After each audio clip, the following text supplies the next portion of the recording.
नमस्कार मित्रों, दैनिक मानस.com की तरफ से आपका स्वागत है। मित्रों, उत्तर प्रदेश के मुख्यमंत्री योगी आदित्यनाथ ने रविवार को नई जनसंख्या नीति 2021-30 जारी कर दी है। सीएम योगी ने पूरी दुनिया में बढ़ती जनसंख्या पर चिंता जताई है। सीएम योगी ने कहा है कि बढ़ती जनसंख्या विकास में बाधा है। यूपी में जारी नीति समस्या का समाधान करेगी। इस कानून में हर तबके का ध्यान रखा गया है। तो आइए जानते हैं इसी खबर के बारे में विस्तार से इस वीडियो में। मित्रों, बता दें कि सीएम योगी आदित्यनाथ ने कहा है कि जनसंख्या नियंत्रण के प्रयास जरूरी हैं। कई दशकों से बढ़ती जनसंख्या पर चर्चा हो रही है। पिछले 4 दशकों से इस पर चर्चा चल रही है। जनसंख्या नियंत्रण के लिए जागरूकता जरूरी है। सबसे पहला कार्य जागरूकता का है, इसी से लक्ष्य हासिल होगा। सीएम योगी ने कहा कि जहां जनसंख्या नीति लागू है वहां अच्छे परिणाम दिखे हैं। जनसंख्या नियंत्रण का मकसद प्रदेश में खुशहाली लानी है। नई जनसंख्या नीति में हर वर्ग का ध्यान रखा गया है। आबादी के हिसाब से यूपी सबसे बड़ा राज्य है। सीएम योगी ने कहा कि 2 बच्चों के बीच उचित अंतराल नहीं होगा तो उनके पोषण पर असर पड़ेगा। यूपी में प्रजनन दर घटाने की जरूरत है। हर तबके को इसके साथ जोड़ना पड़ेगा, तभी यह सफल हो पाएगा। समाज को जागरूक करना होगा। तो आइए जानते हैं मित्रों, विश्व जनसंख्या दिवस के अवसर पर उत्तर प्रदेश जनसंख्या नीति 2021 एवं 2030 का विमोचन करते हुए सीएम योगी आदित्यनाथ ने क्या कहा। मित्रों, सब्सक्राइब करें दैनिक मानस को और दबाएं इस घंटे को, जिससे आपको हमारी सभी वीडियो सबसे पहले देखने को मिलती रहें। विश्व जनसंख्या दिवस के अवसर पर प्रदेश के चिकित्सा स्वास्थ्य एवं परिवार कल्याण मंत्रालय के द्वारा आयोजित आज के इस कार्यक्रम में उपस्थित विभाग के मंत्री श्री जयप्रताप सिंह जी, प्रदेश के चिकित्सा शिक्षा और वित्त विभाग के मंत्री श्री सुरेश कुमार खन्ना जी, चिकित्सा स्वास्थ्य एवं परिवार कल्याण विभाग के राज्य मंत्री श्री अतुल गर्ग जी, अपर मुख्य सचिव चिकित्सा स्वास्थ्य एवं परिवार कल्याण श्री मोहन प्रसाद जी, चिकित्सा शिक्षा के प्रमुख सचिव श्री अनूप कुमार जी,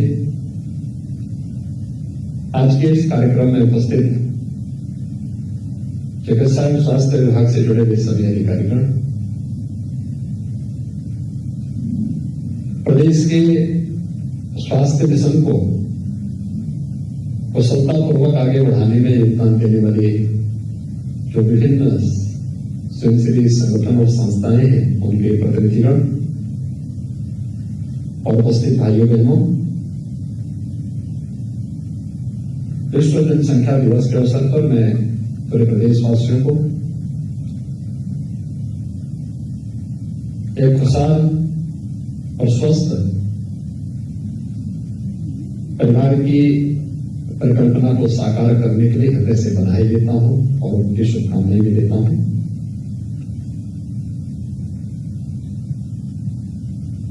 पूरी दुनिया के अंदर एक विषय को लेकर के समय समय पर चिंता व्यक्त की गई कि बढ़ती हुई जनसंख्या विकास में कहीं न कहीं बाधक हो सकती है और इस पर अनेक मंचों से पिछले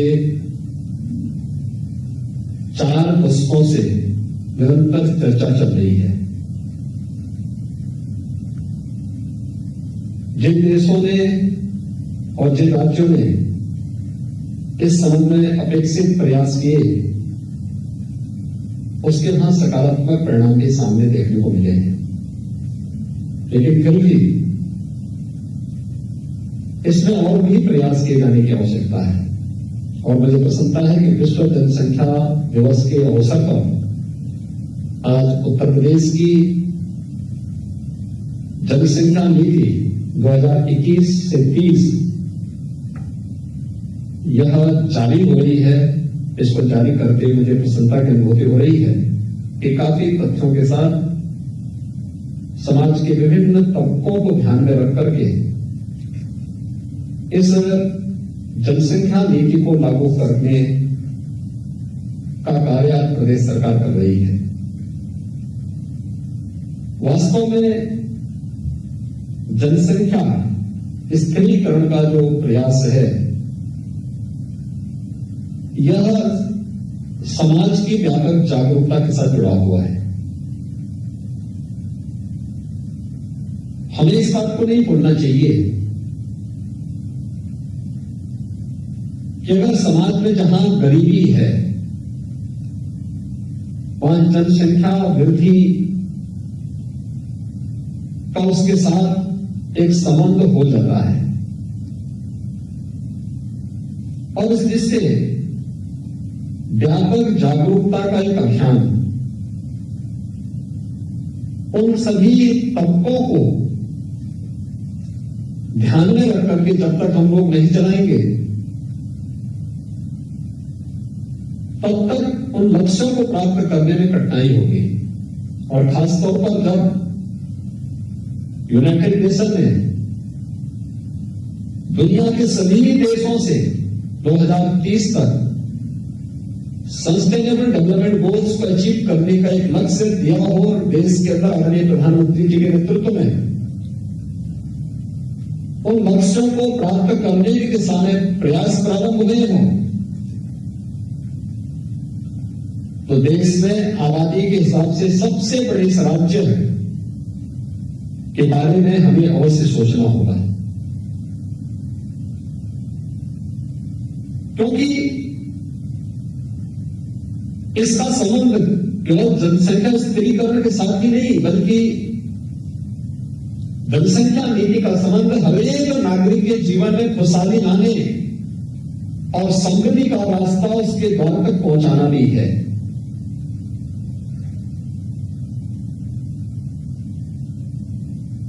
उत्तर प्रदेश विधानसभा में हम लोगों ने 2018 में 2019 में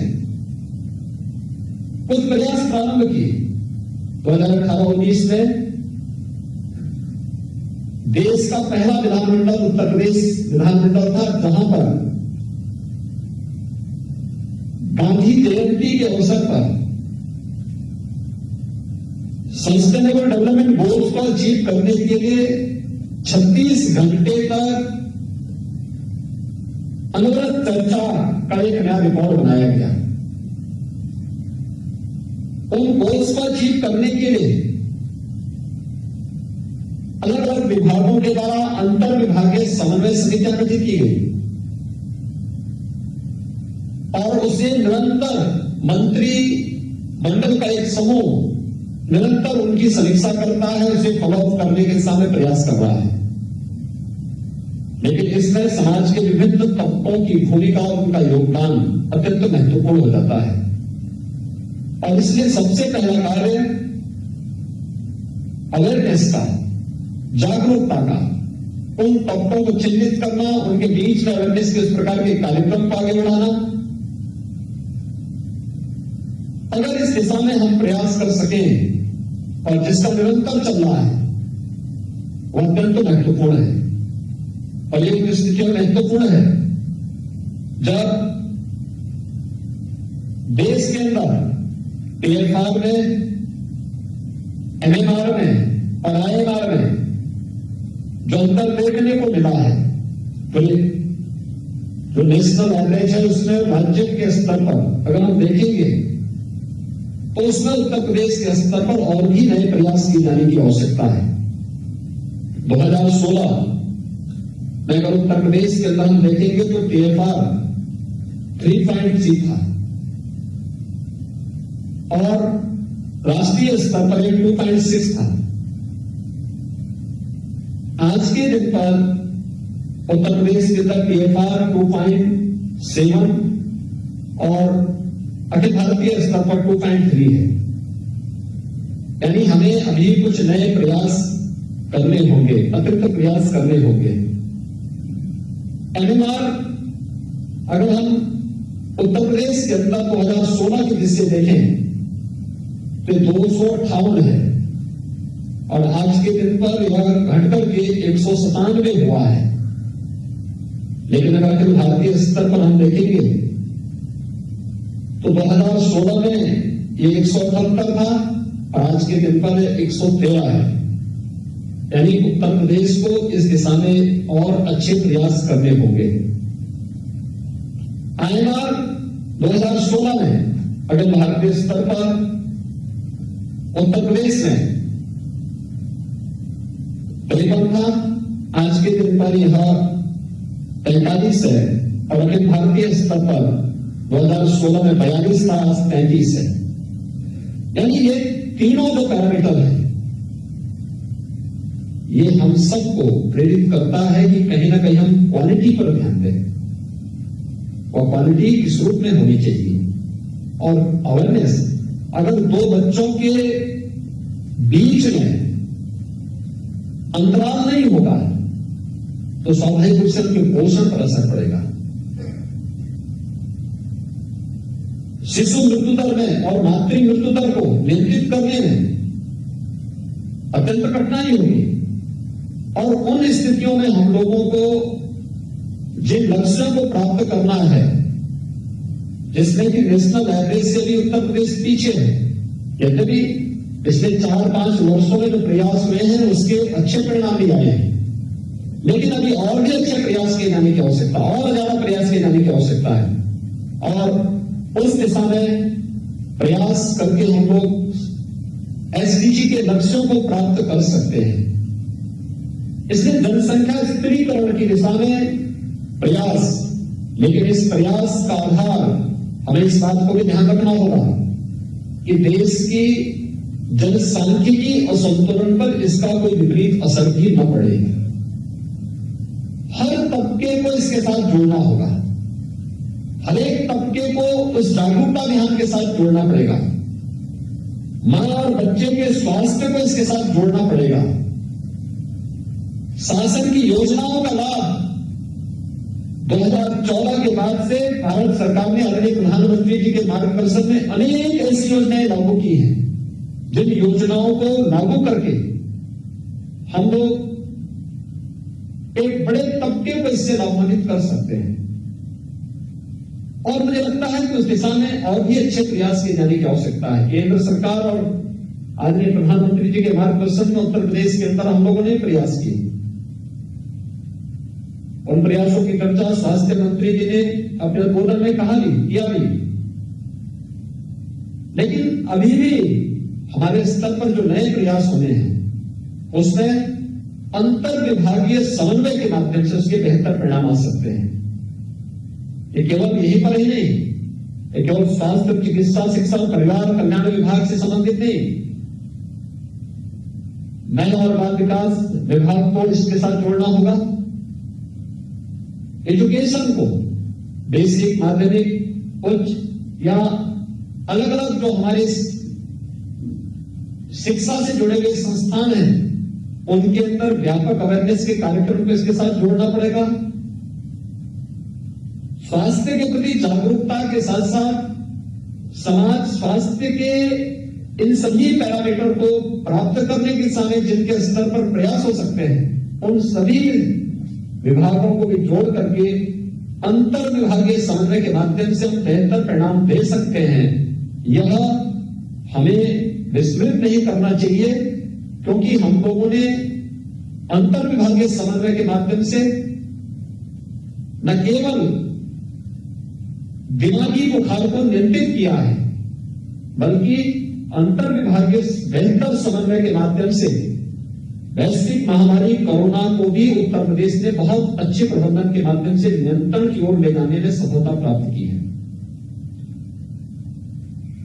और मुझे विश्वास है कि जो जनसंख्या नीति का नया ड्राफ्ट आज यहां पे लॉन्च किया गया है, इसको शासन से जुड़े हुए सभी विभाग अपने सभी स्टेक होल्डर्स के साथ मिलकर के, अपने सहयोगी संस्थाओं के साथ मिलकर के प्रभावी ढंग से लागू करने में सफल होंगे, ये मुझे विश्वास है। मुझे प्रसन्नता है कि आज 11 आरटीपीसीआर की लैब भी शुभारंभ हो रही है। उत्तर प्रदेश ने पिछले 16 महीनों के दौरान वैश्विक महामारी कोरोना से लड़ते हुए, जूझते हुए, भारत सरकार के सहयोग से, आदरणीय प्रधानमंत्री जी की प्रेरणा से टेस्टिंग क्षमता को काफी आगे बढ़ाया है।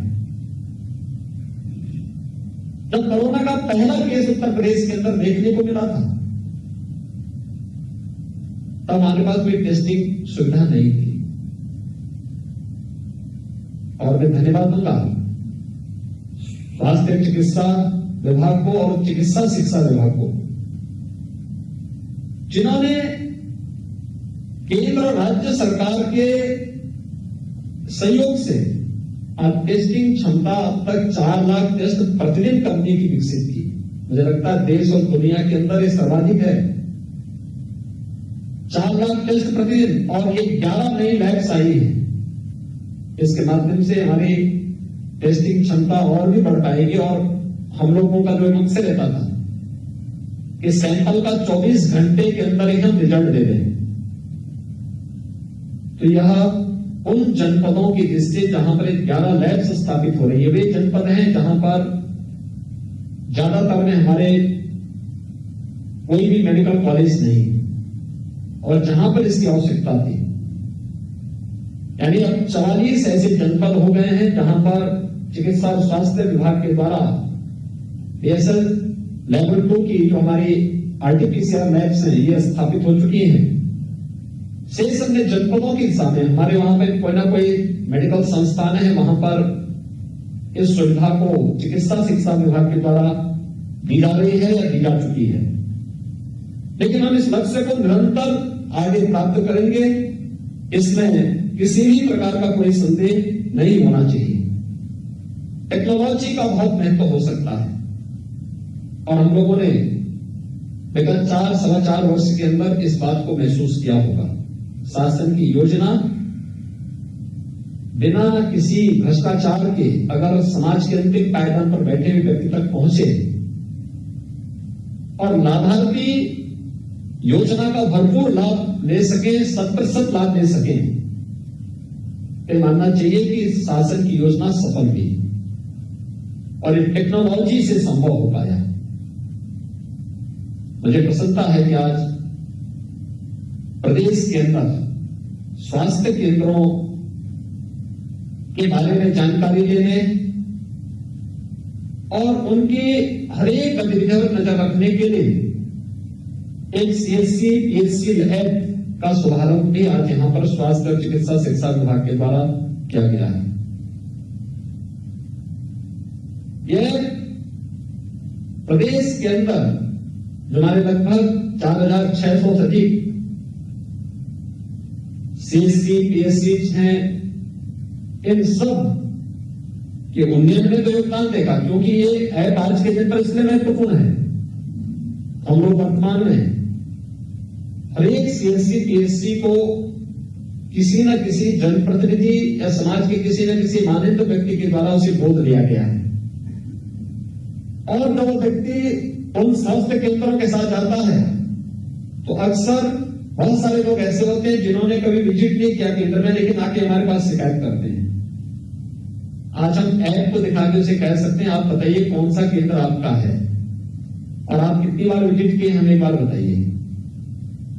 दूसरा, वहां क्या क्या सुविधाएं हैं उसको बता सकते हैं कि वहां इतने चिकित्सक हैं, इतने बेड्स हैं, ये फैसिलिटी वहां मौजूद है और ये सुविधाएं हम आने वाले समय में इसको देने जा रहे हैं, दवा की स्थिति ये है।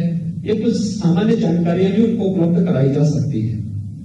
तो इस दृष्टि से मुझे विश्वास है कि हम टेक्नोलॉजी को और अपग्रेड करते हुए इस दिशा में प्रयास करेंगे, और मेरा ये मानना है सीएसआर से हो और अन्य संस्थाओं के सहयोग से, जनप्रतिनिधियों के सहयोग से भी हमारा प्रयास होना चाहिए कि हर सीएससी पीएससी तक हमें हेल्थ एटीएम को पहुंचाना चाहिए। एक नया प्रयोग होगा ये स्वास्थ्य विभाग में टेक्नोलॉजी का इस्तेमाल करते हुए, क्योंकि जितने हमारे अभी तक सीएससी पीएससी हैं, इसमें जितना मैन पावर होना चाहिए तमाम प्रयासों के बावजूद उपलब्ध नहीं।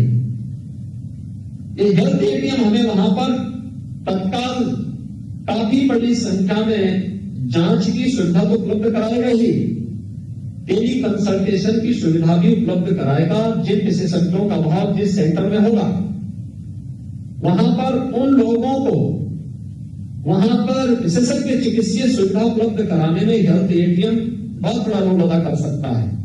और हमें इस दिशा में एक प्रयास प्रारंभ करना होगा। मुझे प्रसन्नता है कि आज यहाँ पर नौ दंपतियों को एक सगुन किट का वितरण भी हुआ है। मुझे विश्वास है कि स्वास्थ्य और चिकित्सा और परिवार कल्याण विभाग इस अभियान को जन जन तक पहुंचा करके और खासतौर पर जिन लोगों में अभी भी जागरूकता का अभाव है उन लोगों को इसके प्रति और भी जागरूक करने का प्रयास करेगा। आज के इस कार्यक्रम के लिए मैं विश्व जनसंख्या दिवस के अवसर पर आयोजित जो एक कार्यक्रम है उत्तर प्रदेश की जनसंख्या नीति को आज लॉन्च किया गया है 2021 से 2030 के लिए आरटीपीसीआर के लैब्स के उद्घाटन के लिए सीएससी पीएससी ऐप के लिए और इस पूरे अभियान के प्रति मैं अपनी शुभकामनाएं देता हूं। धन्यवाद। जय हिंद। अगर आपको ये वीडियो पसंद आई हो तो नीचे कमेंट के माध्यम से हमें बताना न भूलें। अगर आपको ये वीडियो न पसंद आई हो तो भी हमें कमेंट के माध्यम से बताना न भूलें कि आपको इसमें क्या पसंद नहीं आया।